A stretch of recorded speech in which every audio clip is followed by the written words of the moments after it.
Assalamualaikum warahmatullahi ta'ala wabarakatuh. Salam bahagia, salam pertemuan. Apa khabar saudara runtuh, Syuhailatan, saudara Joka Karim, saudara Izani, Puan Halijah Supuk, saudara Sulaiman Adnan, saudara Faizal, kita juga saudara Ramzul, saudara Mustafa Alias, Adi Warna, saudara Izani, saudara Zamari FC. Terima kasih sahabat malam menemani saya dalam bicara sekeping hati untuk kita membicarakan banyak persoalan, saudara. Doa saya agar anda sentiasa sihat walafiat, ya, saudara Uji, saudara Zaidi Zain. Kita juga saudara DZ Ketari, salam perjuangan katanya, saudara Ilyas Muhammad, saudara Jalal Ali, salam satu Malaysia. Saudara Raja Kamal Raja Baizian, apa khabarku? Saudara Wan Azwa, saudara Yusuf Awang dari Tanah Merah, Kelantan. Begitu juga saudara Muhammad Kapli, saudara Zack Peri, salam dari Johor. Saudara Hamzah Hussein, saudara Tikus Guys kepada juga. Saudara Muhammad Asri Dir dari Kuantan, saudara Hani Abdullah, saudara Muhammad Nazri Syafi'i dari Rosta, saudara Ramzul, saudara Puan Mira Harun, saudara Syukur Jamil. Terima kasih hadir, saudara Zaidi Zain. Kita juga Jebat Pembela hadir dari Kulim, Mira Harun, saudara Rosmini dari Pontian Johor, saudara Abdul Aziz Abdul Rahman dari Tanjung Karang, saudara Richard Bakri, salam pencerahan, Sayulan, Salih Lembang, saudara Puan Sofiah Jusuh. Kita juga Zaidi Zain dari Gua Musang, saudara, apa khabar orang Gua Musang, saudara Syukur Jamil, saudara Salmah, begitu juga saudara Kamarudin, saudara Dogul Dul dari Batu Pahat, saudara Dian Shah dari Kampung Baru Kuala Lumpur, Indah Sriwijaya, saudara Wan Azwa, Hani Abdullah, Puan Syarifah Hafifah, Raja Syahrizat, apa khabarku? Moga sihat. Begitu juga Tuan Haji Osman, saudara Yahya Armin, saudara Tony, begitu juga lelaki dalam lindungan apa tu saudara? Saudara Rahimah, saudara Hani Rich, saudara Nenek Porak, salam dari Kota Kinabalu, Sabah, Nenek Porak, saudara Hani Abdullah.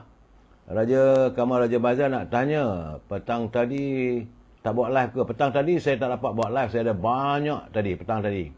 Ada banyak pertemuan dan banyak mesyuarat agung tahunan. Jadi minta maaf lah. Jadi dalam kelewatan waktu keadaannya. Saudara Mamur, saudara Abu Nem, saudara Mazuki Yasid, saudara Abdul Rauf Saleh. Begitu juga saudara Azmi Nordin daripada Bagan Datuk, saudara Abu Nems.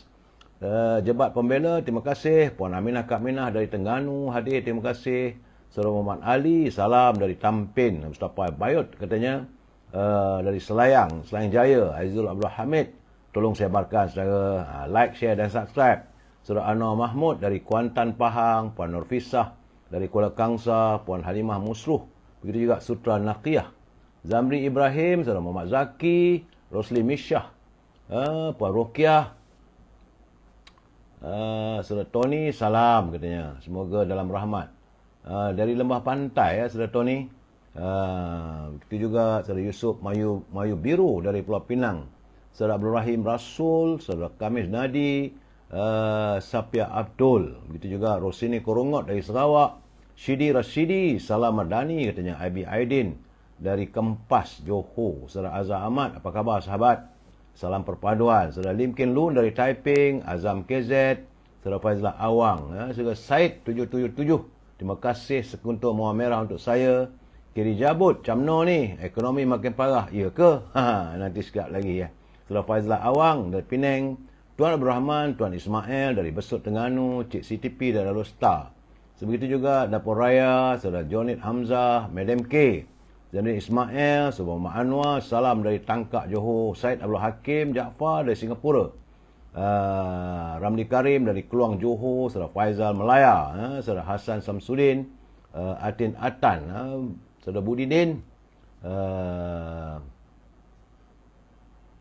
saudara Hanafi, saudara Zek Zul, begitu juga saudara Hassan Syamsuddin, salam perjuangan, Atin Atan dari Melaka, Zulami Abdullah, Waalaikumsalam, Nek Kiropraktik dari Kubang Krian, saudara Maksu dari Bukit Mentajam, Zainal bin Muhammad Ali, saudara Madam K. Begitulah saudara, yang mana sempat saya santuni, yang tak sempat saya mohon maaf. Saudara, kerana kita sentiasa dihambat oleh waktu. Rubidin dan pasangannya. Baik, saudara. Hari ini adalah tanggal 22 Oktober, hari Ahad. Jangan lupa saudara, besok nak kerja lah. Besok kita kembali bertugas seperti biasa. Namun jangan lupa juga saudara, hari ini adalah hari yang ke 1313. 1313. Virus tersebut masih berada, berlegar di bumi kita ini. Ya, berdoalah agar segeralah. Pak Aziz, salam dari Kuantan. Saya mengharapkan agar virus itu segeralah usai dari bumi kita ini. Tapi laporannya tak tahulah, mungkin besok agaknya ada. Mungkin lah saudara, daripada Kementerian Kesihatan dari segi figura-figuranya yang boleh saya jelaskan pada anda. Lain tak ada saudara, cuma mengharapkan kita jaga kesihatan diri kita, jaga kebersihan diri kita, jagalah keluarga kita. Kita masuk segmen minta izin saudara, tak lama, 3 minit, dalam segmen e-commerce. Ini untuk teman-teman yang mempunyai produk. Kalau ada produk boleh hubungi Al-Azhar di talian 011-330-41241. Al-Azhar menjalankan perniagaan, menjual setangi bakur. Dia macam kemian, bila dibakar rumah kita harum semerbak. Rumah yang harum semerbak itulah rumah kecintaan para malaikat dan kebencian para syaitan. Ya waktu, terima kasih hadir dari Larut saudara. Kalau anda tak dapat hubungi Al-Azhar, Azhar juga memasarkan minyak wangi di Tanah Arab. Itu dia berasaskan daripada kayu gaharu. Kalau tak dapat hubungi Al-Azhar, boleh hubungi Siti Farehah di talian 017-711-4300 dengan dendeng manis Cik Siti. Dendeng manis Siti Farehah beserta dengan simpulan kasih Cik Siti. Untuk teman-teman yang tinggal di Lembah Kelang, untuk mendapatkan bekalan buah-buahan, kiwi, ceri, anggur, yang grade AAA, tapi harganya lebih murah daripada pasar, dan buah-buahan tersebut terus dihantar ke rumah anda. Anda betulkan TV anda, saudara. Memang ada gangguan nampak kayaknya. Tak tahulah sekarang ni asyik mengganggu je mereka ni, saudara. Dan akhir sekali, jangan lupa Popiah Sira Lady Maria. Rasanya perangup, pedas dan manis. Hubungi saudara Nizam 09-435-1203. Harga rahmah, saudara. Salam dari Ceras. Saudara Waksu, ada dari Larut. Baik, saudara, kita masuk segmen naluri kehidupan. Abang Yusof, Yang Maya, Ibrahim Cik Muda, Abang Tony Durian pada saya. Terima kasih, saudara. Kerana perlu saya ingatkan lagi bahawa saya bukan da'i, bukan juga ustaz yang bertauliah. Saya hanya sekadar membaca culipan teman-teman yang mengirim kepada saya. Agak menarik untuk kita perkongsian bersama.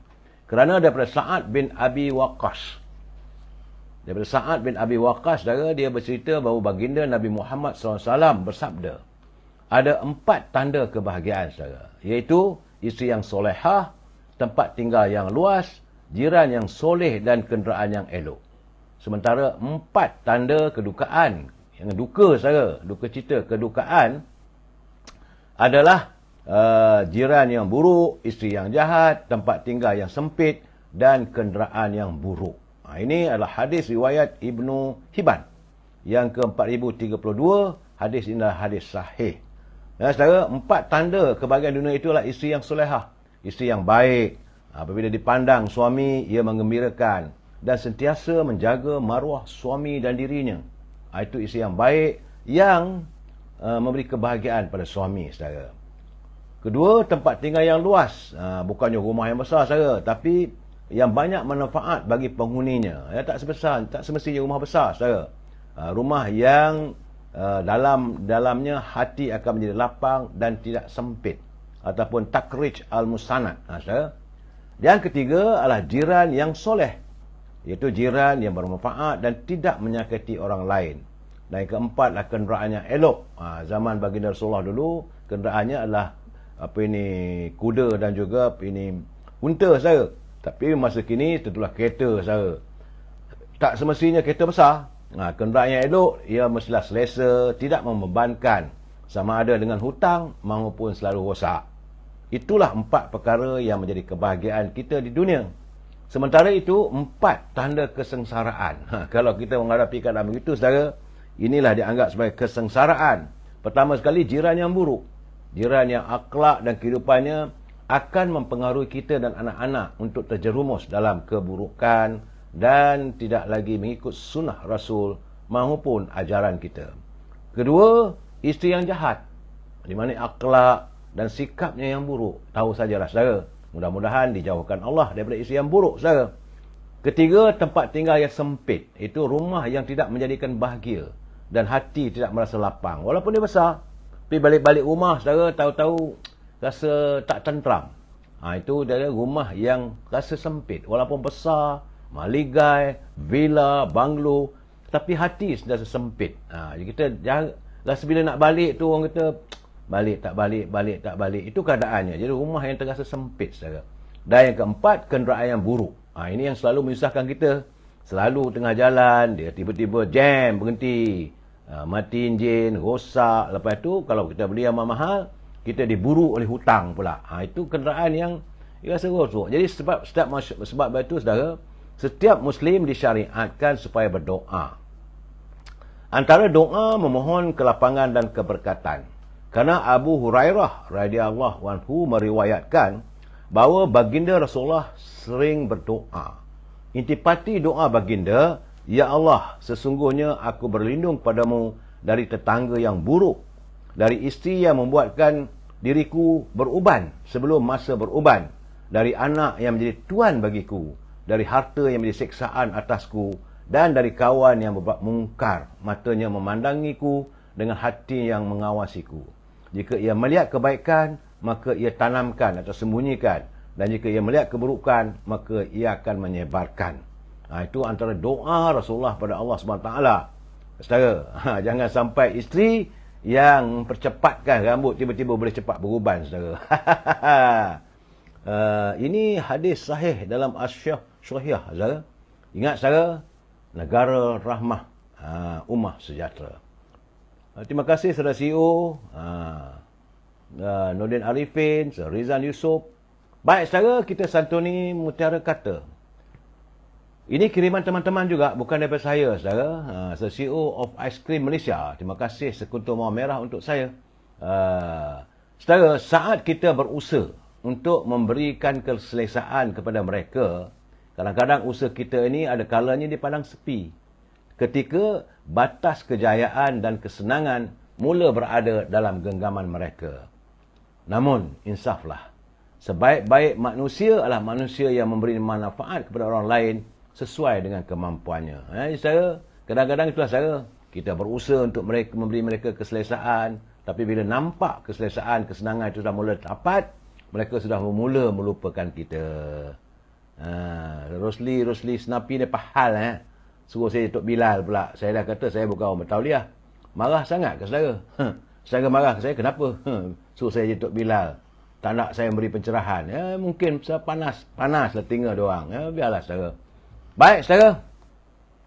Saya harus terus sentiasa menegur pimpinan negara agar janganlah berbelanja wang negara tanpa had, kerana kita bimbang. Seandainya wang negara dibelanjakan tanpa had, maka negara boleh muflis. Pada teman-teman, apa hal mikir pula negara Islam tak boleh nak takbir pula dah. Saudara Yusof dah kena marah. Pulanglah pada anda, bergaduhlah anda, saya tak boleh campurlah. Dan kepada teman-teman yang menyunting semula live saya ini, dimasukkan dalam mana-mana channel, anda harus bertanggungjawab atas setiap suntingan yang anda lakukan. Kerana saya tidak mampu untuk memantaunya. Ingat, saudara, ini pencerahan politik yang tidak disenangi oleh setengah pihak. Sekarang ingat, saudara.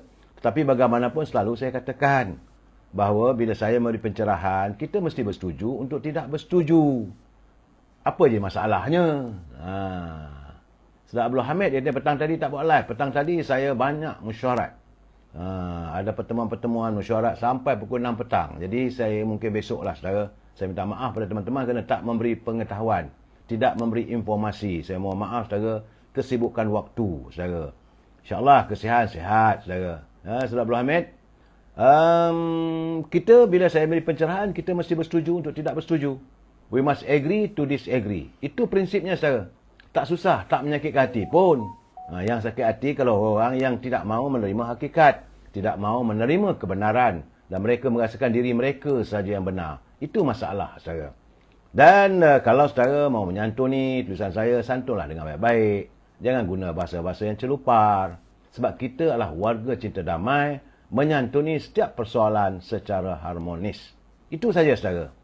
Saudara, Nek Kiropraktik katanya, salam semua. Semoga kerajaan madani dan perpaduan kekal.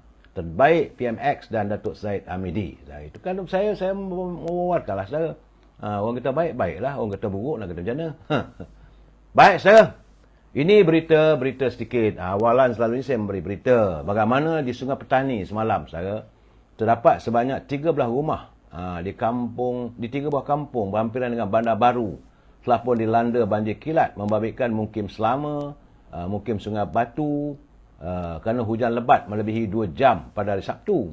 Menurut Pegawai Sekretariat Jawatankuasa Pengurusan Bencana Bandar Baru, Lieutenant Abdul Rahim Khairuddin, katanya air yang mula naik kira-kira jam 8 malam menyebabkan kampung Sungai Tengas di dalam mukim selama, kampung Jermai dan kampung Banggul Durian dalam mukim Sungai Batu terjejas. Jadi situasi paras air menunjukkan kadar menaik berikutan keadaan cuaca masih hujan ketika itu.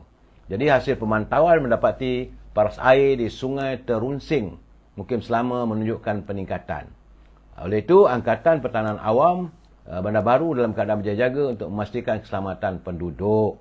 Tapi bagaimanapun, tiada mangsa dipindahkan dari kediaman mereka dan belum lagi dibuka pusat pemindahan. Setakat ini katanya keadaan masih terkawal dan tiada mangsa yang dilaporkan mengalami kecederaan. Sementara itu di Larut, saudara. Di Larut Perak, hujan lebat yang turun malam semalam menyebabkan beberapa buah rumah di kampung Parit Dalam, Banggul Jas, Selama dilanda banjir kilat. Menurut jurucakap Sekretariat Jawatankuasa Pengurusan Bencana Daerah Larut Matang, katanya hujan kira-kira 2 jam menyebabkan paras air di beberapa rumah terlibat mencecah 1.5 meter.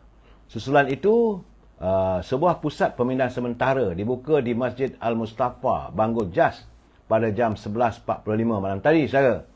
Seramai 20 orang mangsa dari 7 buah keluarga dipindahkan ke pusat pemindahan sementara. Jadi saudara, dalam keadaan sekarang ni kita sudah pemula mengalami musim monsun timur laut.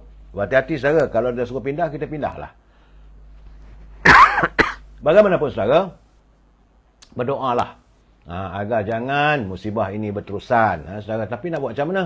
Kerana musim timur laut, monsun timur laut sudah pun mula menghampiri kita. Ya, berhati-hati saudara, jaga anak-anak semua saudara. Ini masalah saya terima tentang kedudukan bekalan beras putih tempatan. Ini kenyataan daripada Tokeh Maidin, iaitu Datuk Seri Amir. Dia kata bahawa apa yang dilakukan oleh kerajaan menjadikan beras putih yang daripada luar negeri, beras putih import, dia tak sama harganya dengan beras putih tempatan. Beras putih tempatan harganya RM2.60 sekilo. Ataupun bagi sekampit, kalau 10 kilo RM26. Kalau 5 kilo RM13. Itu beras putih tempatan.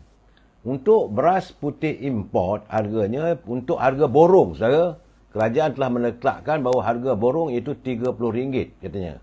Jadi dalam keadaan begini, menurut kepada Tokeh Maidin dia kata, kebanyakan mereka yang berniaga, restoran dan sebagainya yang mendapat kelulusan untuk membeli dengan harga borong, mereka lebih memilih untuk mencari beras putih tempatan. Jadi kesan nanti akan penduduk-penduduk kita mungkin akan terkesan. Jadi tak ada menyelesaikan masalah. Sebab itu katanya kalau boleh, maka dibukakanlah pada pemborong-pemborong yang boleh mengimport beras terus dari luar negeri. Kalau pemborong mengimport dari luar negeri itu mungkin harga murah. Saudara, itu keadaannya. Sebab kedai-kedai mamak ni pun dia akan mencari beras putih tempatan. Sedangkan walaupun kerajaan telah pun mengurangkan harga beras putih import. Biasalah orang berniaga saudara. Kalau beras putih import harganya RM30, 20 sen satu kampit. Harga beras putih tempatan RM26. Mestilah dia cari beras putih tempatan. Dan ini boleh mengakibatkan, jadi keadaannya saudara, boleh mengakibatkan sekali lagi kita akan mengalami masalah kekurangan beras putih tempatan. Itu menurut pada Tokeh Maidin, saudara. Jadi kalau itu keadaannya, kenalah dicari mekanisme yang baru. Pening juga kerajaan nak mikirkan. Nak kata tak bantu rakyat, bantu. Mana-mana yang berniaga, semua boleh beli dengan harga borong. Tapi kalau mereka beli harga borong, kalau mereka pergi ke Bernas misalnya, tentulah mereka tak akan beli satu lori. Mereka beli pun dalam 2-3 kampit. Dan kalau tempat benar tu jauh, kos pengangkutan pula. Jadi sedangkan peniaga-peniaga ni selalunya mereka membeli daripada pembekal-pembekal yang selalu menghantar bekalan ke kedai-kedai mereka, ke premis mereka. Begitu juga kalau mereka pergi ke supermarket macam Maidin dan sebagainya. Jadi sekali boleh beli barang-barang yang lain, tidak adalah kos pengangkutan. Itu kenyataan daripada Datuk Seri Amir, iaitu bos kepada Maidin. Saya haraplah agar Kementerian Perdagangan Dalam Negeri dan Awak Pengguna dapat melihat persoalan ini. Macam mana nak mengatasinya, saudara. Ingat, saudara, besok Parlimen akan bersidang. Mudah-mudahan perkara ini akan dibangkitkan oleh wakil-wakil rakyat kita, saudara. Dan satu perkara lagi, saudara. Ini masalah tiba-tiba saja, saudara, tersiar berita yang tersiar dalam akhbar berbahasa bukan Melayu, akhbar Sincu, yang memberitakan bahawa pihak Gotong Jaya telah pun memasang projek pembinaan rumah tol di Gotong Jaya menuju ke Genting Highland.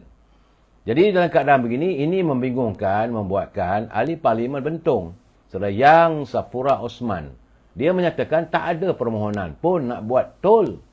Jadi gertinya tak boleh nak pasang-pasang tol sembarangan. Sebab itu beliau telah pun berusaha mendapat pengesahan bagaimana pembinaan plaza tol di kawasan tersebut sebenarnya tidak melibatkan dan tidak dimaklumkan kepada Jabatan Lebuh Raya Malaysia, saudara. Walau bagaimanapun, katanya sebarang usaha projek pembangunan atau kemajuan di tanah persendirian pun haruslah mendapat kebenaran merancang dari pihak berkuasa tempatan. Jadi setakat ini katanya pihak Majlis Bandaran Bentong dan Kerajaan Negeri Pahang tidak menerima apa-apa permohonan untuk membina bangunan untuk wujudkan tol. Artinya siapa nak naik ke Genting nanti kena tol. Dan ini tak ada, saudara. So, Basridin berilah beras putih tempatan pada pemegang MyCard dan hadkan hanya 2 kampit seorang untuk 1 bulan. Ya, saudara Basridin, itu juga cadangan kita. Itu keadaan, saudara. Sebab saya katakan tadi, sebab Tokyo Maidin kata, tuan punya restoran pun dia cari beras putih tempatan, dia tak cari juga beras import. Ya, jadi kita bercakap tentang tol ni, nampak agaknya Yang Safura dia mengambil maklum isu tersebut dalam kawasan dia, kawasan Bentong. Beliau ahli Parlimen di situ tidak dimaklumkan kenapa orang nak pasang tol, kenapa nak naik ke Genting kena bayar duit tol, selama ni tak kena. Jadi itulah keadaannya, saudara. Sebab itu hari ini menurut pengerusi Lembaga Lebuh Raya Malaysia, itu Datuk Seri Jalaluddin Alias, dia kata tidak ada menerima sebarang permohonan daripada mana-mana pihak berkaitan projek pembinaan plaza tol di Gotong Jaya, Genting Highland. Selaku pengurusi katanya pembinaan itu dibuat dari atas tanah tapak sendiri dan berkemungkinan pihak berkenaan berasakan tidak perlu membuat permohonan kepada Kerajaan Pahang, Kementerian Kerja Raya dan LAM. Tanah itu adalah tanah persendirian, namun sebarang pembinaan masih tertakluk pada undang-undang. Sebab itu beliau menegaskan pembinaan plaza tol tidak ada kena-mengena dengan Lembaga Lebuh Raya Malaysia, saudara, dan Lembaga Lebuh Raya Malaysia tidak pernah menerima apa-apa permohonan. Artinya kalau nak bina tu mana tol haram lah, saudara. Itu keadaan. Kadang-kadang dalam keadaan begini, mereka yang mendapat konsesi berusaha untuk mencari keberuntungan, saudara. Itulah apa yang berlaku di seluruh negara kita ini. Tapi memanglah menggemparkan. Orang mula nak marah. Macam mana nak naik ke Genting Highland pula kena bayar tol pula. Itu keadaannya, saudara. Baik, kita berbicara tentang salam dari Gaza, saudara. Hari ini, saudara, saya melihat gambar. Saya juga terkesima melihat bagaimana Permaisuri Johor, itu Raja Zarid Sofiah Sultan Idris Shah, gambarnya menitikkan air mata apabila baginda mengenangkan nasib yang menimpa rakyat Palestin di bumi Gaza. Begitulah prihatinnya seorang permaisuri. Walaupun benda itu tak berlaku dalam negara kita, negara luar, tapi mengenangkan untung nasib saudara-saudara kita di Gaza. Sebab dalam hantaran terbarunya, baginda bertitah bahawa baginda sentiasa mengikuti perkembangan semasa apa yang berlaku di bumi Gaza. Kerana sejak 8 Oktober lalu, baginda mengikuti dalam media sosial berhubung situasi semasa di Palestin. Dan baginda amat sedih melihat apa yang sedang berlaku saat ini. Jadi menerusi majlis waktu beliau mengadakan pertemuan dengan pelajar-pelajar yang berasal dari Palestin, saudara.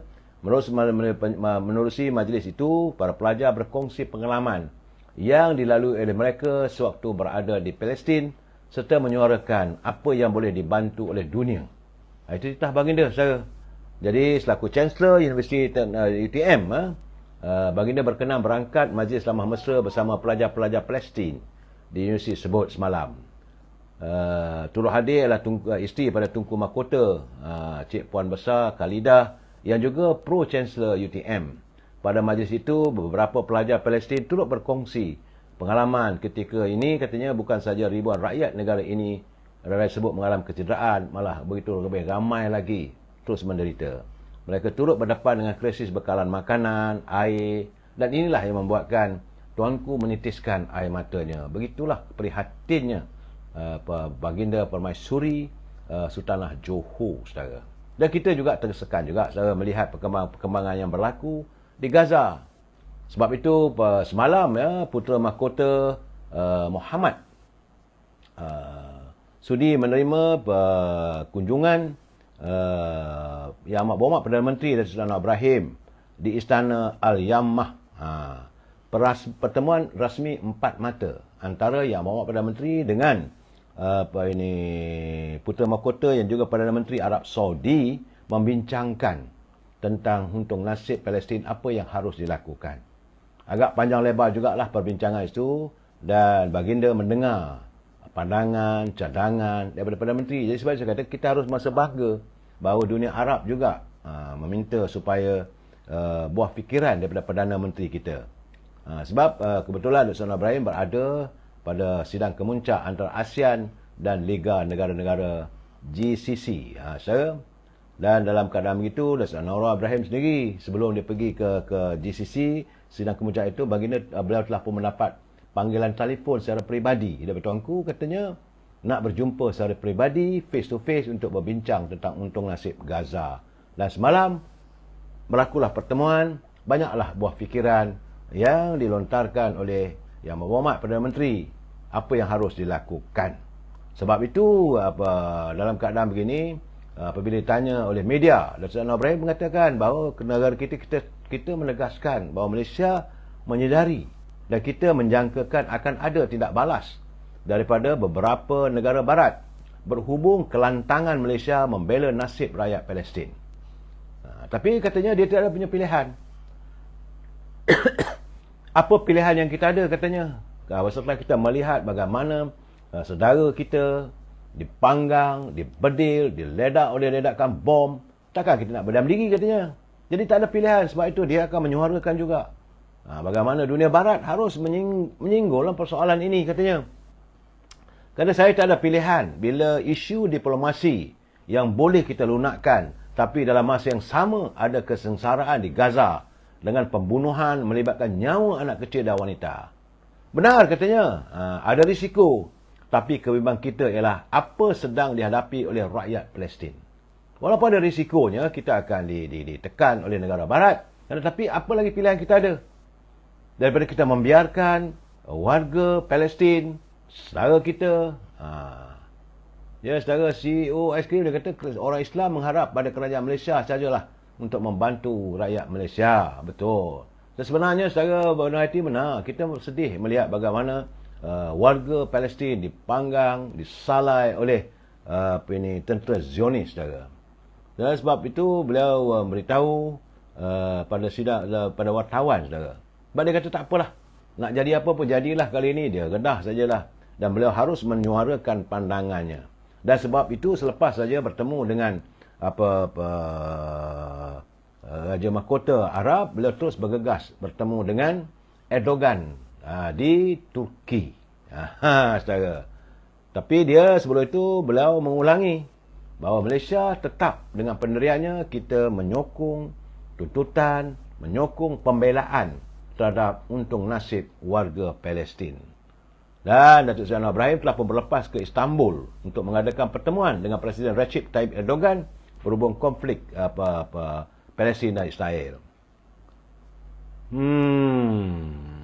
Itu keadaannya sekarang ni, waktu yang berlaku di sana. Tapi bagaimana saya juga dapat melihat bagaimana siang tadi puluhan ribu rakyat dari pelbagai keturunan tanpa memikirkan asal keturunan, batas agama, kepercayaan dan sebagainya, mereka berhimpun di dataran merdeka menyatakan solidariti terhadap untung nasib warga Palestin. Dalam waktu yang sama, saudara, di kota London, di London sekarang, tadi lah saudara, sekitar 100,000 warga London melakukan demonstrasi pro-Palestin di tengah-tengah kota London. Dan mereka berharap melalui ibu negara Britain itu untuk menuntut agar gencatan senjata segera di Gaza berikutan serangan Hamas ke atas Israel 2 minggu lalu. Mereka melaungkan bebaskan Palestin sambil memegang sepanduk dan mengibarkan bendera Palestin. Artinya rakyat England juga menyokong perjuangan Palestin. Ini bukan hanya berlaku kalau saudara lihat daripada gambar-gambar ataupun video-video di seluruh dunia. Yang ini yang membuatkan saya yakin pihak pimpinan negara macam Amerika, Uncle Sam, negara England, yang mereka selama ini nampaknya bersimpati dengan Israel, sudah pun mula goyah. Sebab dunia sudah pun menuntut tuntutan agar untung nasib warga Palestin ini tidak dibiarkan terus dicengkam oleh maut kesan daripada ledakan peluru-peluru bom dan sebagainya di Gaza.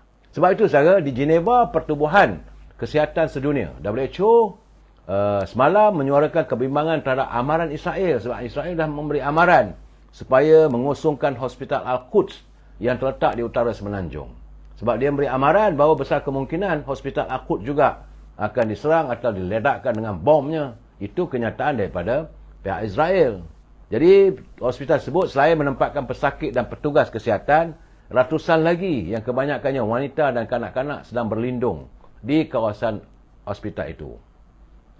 Jadi, selaku Ketua Pengarah WHO, Tedros Adhanom Ghebreyesus, dia melahirkan kebimbangan mengenai ancaman Israel. Katanya seperti yang WHO telah tegaskan berulang kali, mustahil untuk petugas di hospital yang sesak itu mampu untuk memindahkan pesakit dengan selamat. Mereka mesti dibenarkan melaksanakan fungsi mereka untuk menyelamatkan nyawa. Mereka mesti dilindungi. Jadi arti ketetapan Badan Kesihatan Dunia juga di Geneva minta supaya Israel benar-benar kali ini saudara adalah keprihatinan. Tapi rasanya tak adalah nampak guys saudara. Sebab saya lihat di Lebanon, daripada bumi Gaza pindah ke Lebanon, malam tadi beberapa kematian telah dilaporkan berlaku di sepanjang sempadan Israel dan Lebanon. Susulan pihak tentera Israel saling berbalas tembakan dengan kumpulan Hizbullah. Di Gaza dengan kumpulan Hamas, tapi di Lebanon adalah kumpulan Hizbullah. Laporan kita dapat, tindakan Hizbullah itu dilihat sebagai petanda jelas bahawa mereka kini bersama pejuang Hamas menentang Israel dengan disertai oleh beberapa kumpulan serpihan pejuang Islam di rantau Arab. Di selatan Lebanon, Hizbullah berkata 4 pejuangnya terbunuh, manakala kumpulan pejuang jihad Islam Palestin berkata salah seorang pejuangnya terbunuh. Di utara Israel, serangan yang berlaku di bandar Margaliot di sempadan mencederakan 2 pekerja ladang warga Thailand, iaitu 30,000 buruh Thailand yang masih bekerja di Israel. Saudara. Perkhidmatan Perubatan Kecemasan Israel, Megan David Edom berkata seorang mangsa cedera di dada dan seorang lagi cedera anggota tubuh badan. Tentera Israel berkata tembakan anti kereta kebal Hizbullah ke arah perkampungan Baram mencederakan 3 askarnya. Jadi masing-masing saling berbalas-balas tembakan lah saudara. Peranglah Lebanon gitu. Sebab itu Israel telah pun meminta dan negara barat, Amerika, England, negara luar sudah pun minta supaya rakyatnya keluar daripada Lebanon. Sebab ternyata bahawa peperangan bakal berlaku. Dan kita melihat saudara bahawa rejim Israel nampaknya semakin gila. Mereka semakin gila sekarang saudara apabila mereka sudah pun membedil bukan hanya kawasan ketumbukan tentera tentera daripada kumpulan Hamas ataupun tentera daripada Hizbullah, tapi habis masjid pun diledakkan oleh bom-bom Israel saudara. Dan kerana antaranya sekarang ni mereka menyasarkan sebuah masjid di tebing barat yang meragut sekurang-kurangnya 1 nyawa, manakala 3 lagi cedera pada awal pagi. Rejim Zionis dalam satu kenyataan memaklumkan Masjid Al-Ansar. Katanya didakwa menjadi pusat perintah kumpulan pejuang Palestin. Dia bagi alasan kerana di situ berkumpulnya pihak pejuang. Bagi alasan itu maka diserang masjid tersebut. Ledakan bom itu menghancurkan Masjid Al-Ansar saudara. Itu kenyataannya bahawa menurut rakaman di media sosial menunjukkan adegan serangan udara dan lubang di salah satu dinding luar masjid di sekeliling oleh serpihan dengan puluhan rakyat Palestin dilihat menilai kerosakan keadaannya, saudara. Kesan daripada itu, sejak pada hari ini, syarikat penerbangan KT Pacific sudah pun KT Pacific ini berpangkalan di Hong Kong, saudara. Syarikat sebut memaklumkan bahawa pihaknya telah pun membatalkan semua penerbangan antara bandar Hong Kong dan Tel Aviv sehinggalah akhir tahun. Ini adalah berikutan konflik Israel dan Palestin. Dalam satu kenyataan, syarikat itu berkata tindakan berkenaan diambil disebabkan situasi berterusan di Israel. Semua penerbangan KT Pacific antara Hong Kong dan Tel Aviv mulai hari ini hingga 31 Disember dibatalkan. Sebab itu dia menggesa pelanggannya untuk terus menyemak maklumat penerbangan dan pengumuman. KT Pacific adalah yang terbaru dalam rangkaian syarikat penerbangan yang menghentikan penerbangan ke Israel kerana konflik tersebut. Selama minggu lalu, syarikat penerbangan Amerika Syarikat Delta ia telah pun membatalkan semua penerbangannya kerana mencari alternatif selamat untuk pelanggan yang melakukan perjalanan ke Tel Aviv. Syarikat penerbangan lain termasuklah American Airlines, Air France, Lufthansa, Emirates dan Rena Air turut menggantung penerbangan ke Tel Aviv minggu lalu. Jadi begitu sekarang ni. Artinya lapangan terbang Tel Aviv mula sunyi sepi. Siapa nak pergi? Orang takut kerana ini juga tanda-tanda bahawa tidak ada ruang akan selamat, saudara. Tidak ada ruang bahawa bumi Gaza, bumi Tel Aviv sendiri pun tidak ada ruang akan selamat. Sebab peperangan itu akan terus meletus tanpa ada noktahnya. Sebab itu saya mengharapkan kita berdoalah pada Allah SWT agar bumi Ambia itu segera diselamatkan. Saudara, saya akan buat laporan setiap malam apa yang saya dapat untuk pengetahuan kita bersama, saudara. Baik, saudara. Balik pada negara kita. Ini balik pada politik kita ni. Di saat sana berbalah, kita di sini pun nampaknya perbalahan berterusan. Cuma yang saya heran hari ni, bagaimana Menteri Besar Kedah, dia dalam majlis penutupan, ucapan penangguhan dalam muktamar PAS hari ini, saya agak terperanjat apabila seorang Menteri Besar boleh membuat kenyataan. Dia mengatakan bahawa kerajaan ini mesti ditumbangkan. Sedangkan dia tahu kerajaan itu, kerajaan yang dipimpin oleh Datuk Seri Anwar Ibrahim adalah kerajaan yang dulu yang mula yang Pertuan Agong. Bila dia kata bahawa kerajaan ini mesti ditumbangkan kerana terdiri daripada orang jahat, saya pun terkejut. Kenapa seorang Menteri Besar dia tak tahu soal perlembagaan negara ini adalah negara dulu yang memulia Pertuan Agong? Kenapa begitu dia buat kenyataan, saya? Dia selaku Ketua Pengarah Pilihan Raya, Datuk Yang Amat Berhormat Datuk Seri Muhammad Sanusi menegaskan ahli PAS perlu mengambil berat persoalan kononnya kerajaan pimpinan Datuk Seri Anwar Ibrahim bakal mewujudkan persepadanan kawasan baru. Itu keadaannya, sedangkan dia kata sudah sampai tempoh, memang kerajaan sudah pun sampai tempoh untuk mewujudkan persempadanan baru pilihan raya dalam tempoh 10 tahun. Yang saya lihat, yang saya dengar, bukan untuk di Semenanjung, saya. Sepengetahuan saya adalah di Sabah dan Sarawak. Kerana Sabah dan Sarawak menuntut agar persempadanan semula diadakan di Sabah dan Sarawak dengan mewujudkan kawasan-kawasan parlimen yang baru. Kerana Sabah dan Sarawak, pertama sekali, negeri itu besar. Macam di Sabah ataupun Sarawak. Sebesar satu Malaysia. Sedangkan macam di Sabah cuma ada 20, 24, 25 ini kawasan parlimen. Di Sarawak cuma ada 31. Saiz negeri sebut adalah sebesar, boleh katakan 2 kali ganda daripada Semenanjung Tanah Melayu, saudara. Sebab itu mereka menuntut, dan ini ada dalam perjanjian 1963 waktu penubuhan Malaysia. Jadi mereka menuntut kalau itu berlaku, tentulah suka tak suka apa, sebab yang Perdana Menteri telah pun buat pengumuman akan mengotakan apa-apa perjanjian dalam perjanjian 1963. Dan saya rasa yang akan membabitkan tentulah persoalan persempadanan semula. Tapi kata Sanusi, ini akan dilakukan di Semenanjung. Mana kawasan-kawasan ini akan dibedak-bedak lagi. Jadi bagi saya lah, sebab itu dia kata, sebab itu Sebelum berlakunya persepadan semula ini, kerajaan ini mesti dijatuhkan. Saya terkejut bila dia mengatakan kenyataan kerajaan ini mesti dijatuhkan, mesti ditumbangkan. Kalau dia kata pimpinan Datuk Anwar Ibrahim perlu segera diusir dari anjung kuasa di Sri Perdana, boleh tahan sikit saya. Bukan nak jatuhkan kerajaan. Itu salah tu saya rasa. Dan saya agak senyum. Saya senyum sinis.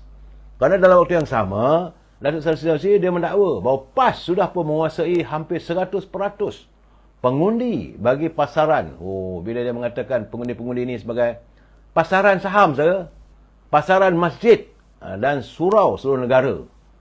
Jadi sebab itu katanya PAS sekarang ni sudah pun menguasai pasaran surau dan masjid dan sekarang ni kena melangkah keluar ke medan baru, iaitu khususnya bagi pasaran pengundi muda. Wah, itu cara mereka bicara. Tak bolehlah katakan pasaran. Sepatutnya melebarkan pengaruh di kalangan saat ini. Tapi pasaran kata. Begitulah kecilnya kalangan pengundi di mata pemimpin-pemimpin mereka. Jadi sebab itu dia kata ada banyak lagi langkah-langkah politik perlu diambil. Salah satu ialah politik tidak membosankan dengan menawan pengundi muda yang tidak menyertai mana-mana parti tapi memiliki kuasa undi terbesar. Ini market. Ini pasaran yang perlu dikuasai PAS dalam perjalanan politik masa depan katanya. Pasaran saya geleng kepala lah. Main lepas saya cakap. Nak jatuhkan kerajaan. Sedangkan kerajaan ini kerajaan duli yang membeli Tuan Agong. Sesiapa yang membuat kenyataan untuk menjatuhkan kerajaan, ini boleh dianggap sebagai satu jenayah treason ataupun derhaka. Kita tak boleh menyebut perkataan menjatuhkan kerajaan. Kita boleh mengatakan kita harus menjatuhkan pimpinan negara. Itu boleh, tak ada masalah. Pimpinan Datuk Seri Anwar Ibrahim, pimpinan apa semua boleh kalau nak ucap begitu. Tapi bukan menjatuhkan kerajaan. Menjatuhkan kerajaan secara mana tak ada kerajaan lah. Kalau tak ada kerajaan, siapa nak pimpin? Sedangkan semua orang tahu kerajaan ini, kerajaan duli yang membeli Tuan Agong. Ini perlu saya jelaskan supaya jangan mereka berterusan membuat kesilapan. Saudara Cik Azlan, Cik Gani, dia kata Kemaman kena buat persepadan semula. Itu soal persepadanan semula, wallahualam bisawab. Tapi pemilihan-pemilihan Kemaman tetap akan diadakan. Tak payah nak fikir, tak payah kita nak fikirkan soal persepadanan semula. Yang penting bagi saya lah, kalau dia bercakap benda begitu, biarlah dia bercakap. Sombong, angkuh saudara. Sebab itu saya melihat bagaimana pengurusi Amanah Perak, itu Datuk Asmuni Awi, hari ini dia pun menyanggah. Dia menempelak kenyataan pemimpin PAS yang begitu yakin boleh mentadbir kerajaan negeri dalam masa dekat. Itu betul ayatnya, mentadbir kerajaan negeri. Bukan menjatuhkan kerajaan negeri. Kerajaan negeri di bawah duli yang boleh Sultan Nazrin. Ayat saya macam parti pimpinan Amanah Perak, Datuk Asmuni Awi, dia kata kenyataan pemimpin PAS yang begitu yakin akan mentadbir kerajaan negeri dalam masa terdekat. Sedangkan realitinya perkara itu tidak akan berlaku. Kerana pentadbiran kerajaan Perak bersama Pakatan Harapan dan Barisan Nasional dalam keadaan yang kukuh. Jadi selain itu, semua ahli dewan undangan negeri terikat dengan undang-undang yang menghalang mereka dari melompat parti. Sebab itu katanya PAS seharusnya berhenti berangan. Itu sebiji dia bagi. PAS berhenti berangan lah. Perlulah menerima hakikat keputusan yang dipilih oleh rakyat yang tidak mahu PAS memerintah negeri Perak. Itu ayat yang betul saudara, bukan nak menjatuhkan kerajaan saudara. Kalau ya pun tunggulah sehingga pilihan raya umum akan datang. Sabarlah dulu, tak payahlah nak tebuk atap lah, lompat dari belakang. Jadi kita kena hormatilah kehendak rakyat. Rakyat dah buat keputusan. Sebab rakyat pun dah bosan dengan perangai orang politik, sebab itu dia bagi tergantung itu lagi. Tak boleh nak tubuh. Keadaan macam mana? Masing-masing tak ada parti yang dominan saudara. Ini sebab dia menyanggah begitu, dalam itu dia mengulas kenyataan pengarah pilihan raya PAS Perak, Muhammad Fakhruddin Abdul Aziz. Bagaimana dilaporkan bahawa PAS mengharapkan mereka dapat memerintah Perak dalam masa terdekat. Tak payah berangan lah. Tak habis-habis saudara. Saya mendengar juga apa yang dilontarkan oleh pimpinan PAS sepanjang muktamar. Lain tak ada ceritanya nakkan kuasa. Kuasa. Bukan untuk lestari rakyat, Harga barang ke, beras ke, padi ke, sepatutnya itu yang disuarakan, bukan soal kuasa. Sudah-sudahlah, sampai bila PAS nak bermain dengan acuan politik? Saudara, saya dalam keadaan begitu. Sebab, saudara, saya kata kadang-kadang PAS ni jangan banyak sembang. Jangan sembang.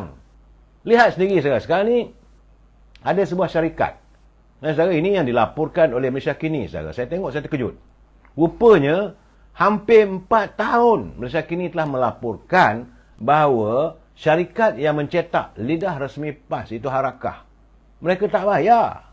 Menurut pengurus NAJ Press Resources, itu Saudara Hussein Jan, dia rasa geram melihat perangai PAS dan sikap kepimpinannya yang didakwa bermewah-mewah namun gagal mengambil tanggungjawab untuk membayar hutang Harakah. Harakah lah lidah resmi PAS, saudara. Surat khabar Harakah. Tapi kos mencetaknya 4 tahun saudara tak bayar. Sebab itu dia kata, menurut saudara Mak Hussein, dia kata, mereka pakai kereta mewah. Boleh buat muktamar di Ideal Convention Center Shah Alam. Dengan bayaran tentulah berpuluh-puluh ribu. Tapi soal hutang mereka tak ambil berat untuk diselesaikan. Dah 7 tahun hutang tertunggak tak dibayar. Jadi untuk rekod, saudara, pada Ogos 2019, Malaysia Kini pernah mendedahkan isu hutang yang membabitkan Harakah dan pencetak berkenaan. Ia membabitkan hutang Harakah dengan syarikat Angkatan Edaran Enterprise dan NAJ Press Sdn Bhd. Angkatan Edaran akhirnya sudah pemuflis, saudara. Dan pihak pengurusan yang sama menubuhkan NAJ Press Resources sebagai pengganti dan terus mencetak Harakah pada ketika itu. Bagaimanapun, hutang Harakah dengan Angkatan Edaran yang telah muflis lebih banyak hingga mencecah nilai jutaan ringgit berbanding hutang dengan NAJ Resources sekitar 600,000. Jadi kata Hussein, PAS dan Harakah enggan membayar hutangnya dengan Angkatan Edaran atas alasan syarikat itu telah pun gulung tikar. Mana boleh begitu, saudara? Dia dah gulung tikar ke tak gulung tikar, bayarlah. Kamu dah berhutang. Kena alasan syarikat itu dah muflis, tak perlu bayar.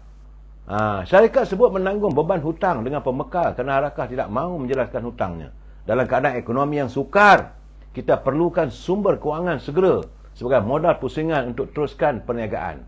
Pemimpin PAS kononnya mengaku mengikut Al-Quran, hadis, ijma' ulama' sebagai panduan, tapi sebaliknya menggunakan hukum sekular dan mengenepikan hukum Islam kerana enggan membayar hutang. Jadi betul itu peguam mewakili NAJ Resources, itu Putra Taulan Rasul, ketika dihubungi oleh Malaysia Kini, dia kata pihaknya sudah pun mengemukakan tuntutan terhadap PAS melalui Setiausaha Agung PAS, Takuddin Hassan dan penerbit Harakah, iaitu Galeri Media Sdn Bhd. Pihak kami juga sudah memfailkan permohonan penghakiman terus kepada mahkamah dalam usaha menyelesaikan tuntutan anak guam dan menunggu keputusan mahkamah. Sembang deras saya, hutang tak bayar. Aduh, kononnya, saya tak tahulah. Bagi alasan lah, konon syarikat yang itu dah bungkus, dah muflis, dia tak payah nak bayar. Adakah itu caranya, saudara? Adakah itu? Sedangkan baginda Rasulullah seringkali mengingatkan para sahabat, dia mesti bayar hutang orang, hutang mesti dibayar. Saudara ini Umar Al-Khattab, dia kata kita mesti melunaskan gaji pekerja kita sebelum peluhnya kering. Itu tuntutan Islam. Jadi kamu bercakap soal Islam sajalah. Dan hari ini, saudara, saya melihat bagaimana media perpaduan hari ini telah pun menyanggah kenyataan Presiden PAS. Iaitu yang menggambarkan kononnya pimpinan kerajaan perpaduan seolah begitu kotor kerana di dalamnya ada bekas banduan, bekas perasuah dan kluster mahkamah. Tidak lebih hanyalah menggambarkan keangkuhan dan perasaan dirinya saja yang suci dalam negara ini. Itu menurut kata kenyataan media perpaduan. Jadi menurutnya tindakan itu tidak menggambarkan sama sekali kedudukannya sebagai seorang pemimpin Islam yang seharusnya bercakap dengan penuh hemah dan mengajak ke arah perpaduan serta kehidupan yang harmoni. Persoalan ini telah saya bangkitkan semalam kemarin itu saya katakan. Sebab dia menyifatkan bahawa dalam kerajaan perpaduan ini seolah berada dalam tong najis. Gitulah saudara celuparnya seorang presiden yang parti meletakkan agama itu sebagai ideologi utamanya, saudara. Dan tindakan, menurut kata media perpaduan, tindakan beliau juga tidak menggambarkan sama sekali kedudukannya sebagai seorang pemimpin Islam yang seharusnya bercakap dengan penuh hikmah dan mengajak ke arah perpaduan serta kehidupan harmoni. Ya, dalam kenyataan, media sebut, dia menyatakan sewajarnya Hadi wajib cermin diri sebelum membuka mulut melabel itu ini, menghina dan mengutuk suka hati bagi orang telah kehilangan akal yang waras sebagai insan, tambahan pula sebagai pemimpin. Hakikatnya dalam hal ini, apakah Hadi tidak sedar dalam Perikatan Nasional sendiri ada beberapa pemimpinnya juga tergolong dalam kalangan kluster mahkamah serta terkait dengan kes moral. Saya tak nak sebut lagi yang perkataan itu, saudara. Terkait dengan kes moral yang lebih teruk lagi, saudara.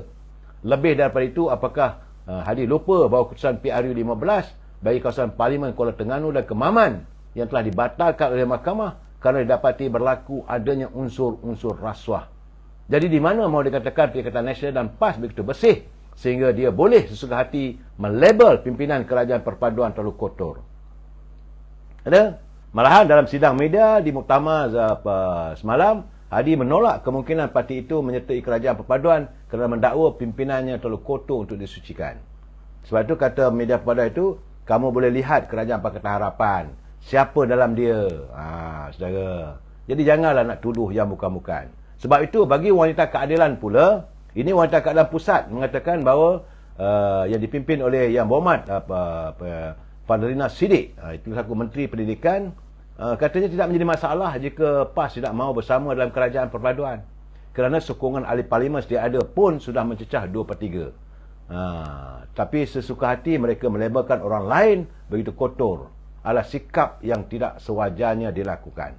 Apalagi yang ia ungkapkan oleh pemimpin yang mendakwa memperjuangkan Islam serta kerap tampil dengan serban serta jubah setiap hari. Jadi nampaknya kena sanggahlah, saudara.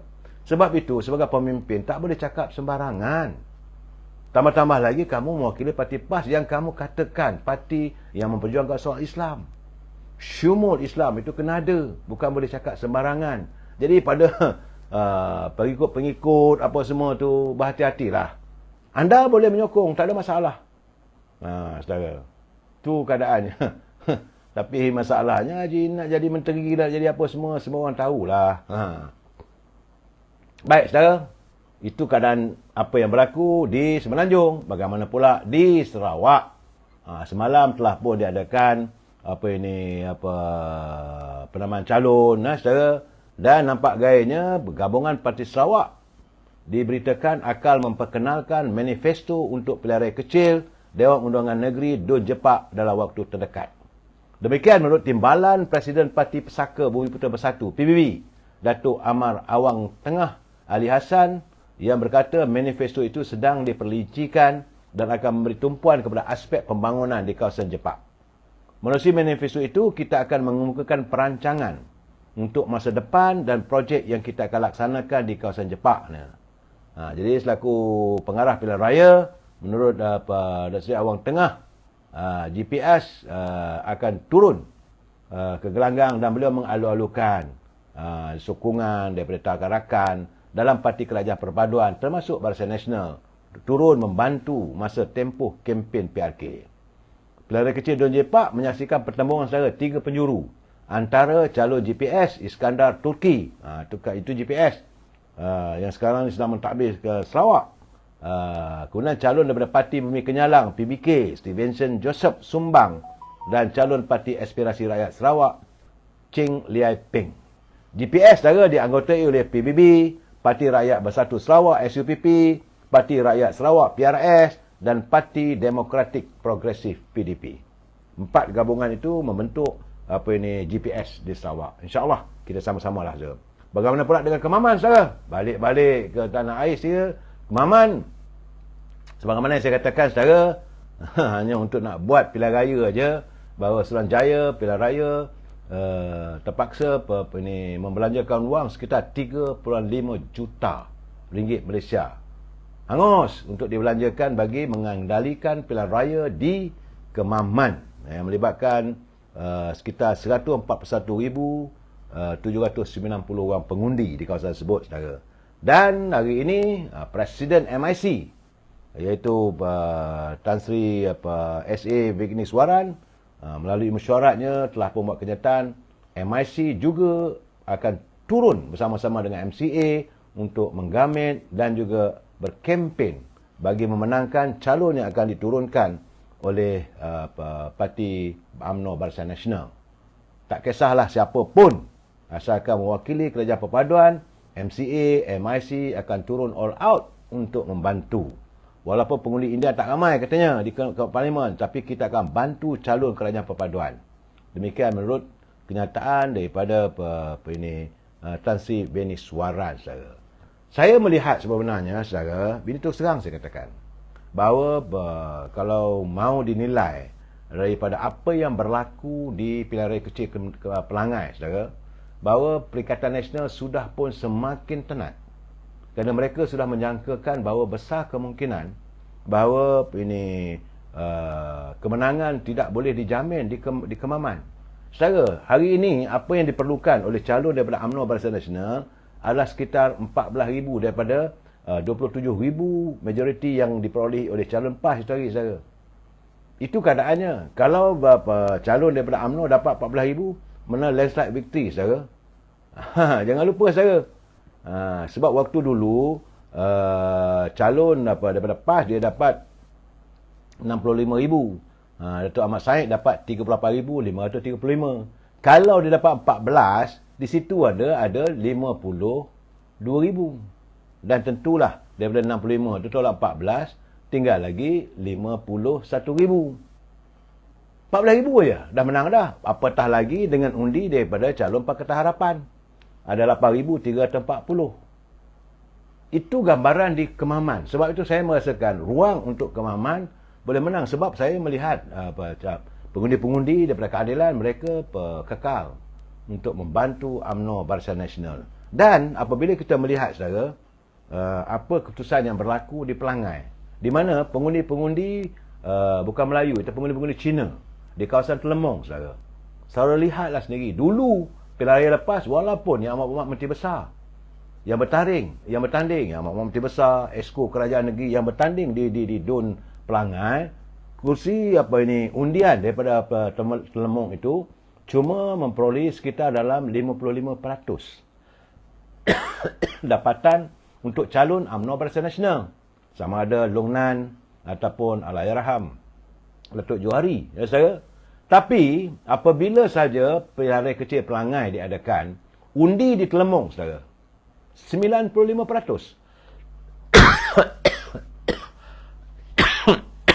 daripada warga keturunan bukan Melayu. 95%. Inilah yang dikatakan bahawa pengundi-pengundi bukan Melayu sudah pun mula kembali untuk menyokong dan mendukung.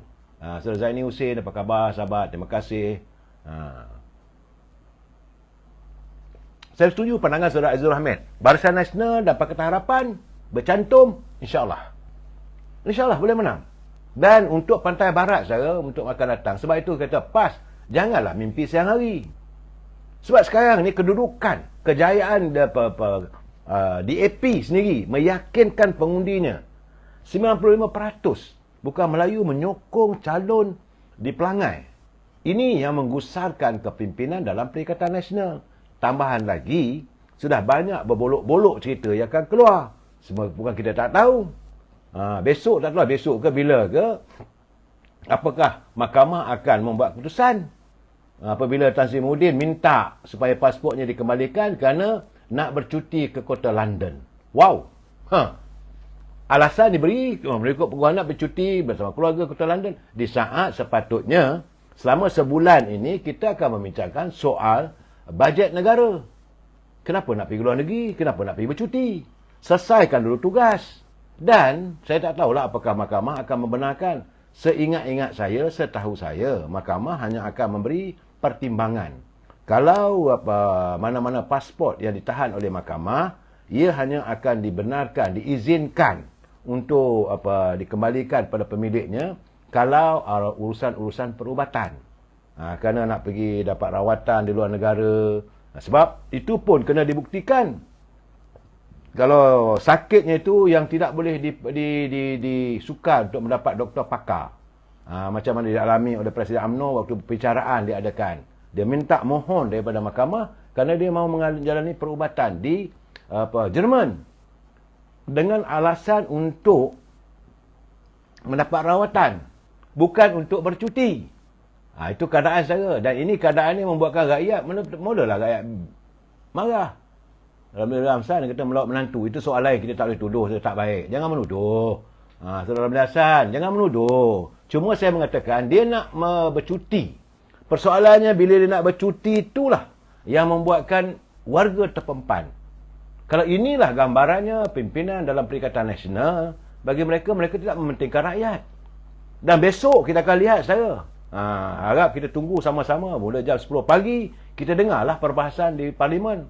Sejauh mana pemimpin-pemimpin ataupun wakil rakyat mereka kali ini benar-benar berjuang untuk rakyat. Saudara, maksud kita mengharapkanlah supaya besok persidangan Parlimen adalah sesuatu yang baik untuk rakyat. Tenang-tenangkan fikiran. Dan kalau orang nak ambil bercuti itu, kerana itulah minta pasport dikembalikan, saya tak tahulah. Terpulanglah mahkamah memutuskan. Kita jumpa lagi besok. Wabillahi taufiq wal hidayah. Assalamualaikum warahmatullahi taala wabarakatuh. Selamat malam. Terima kasih.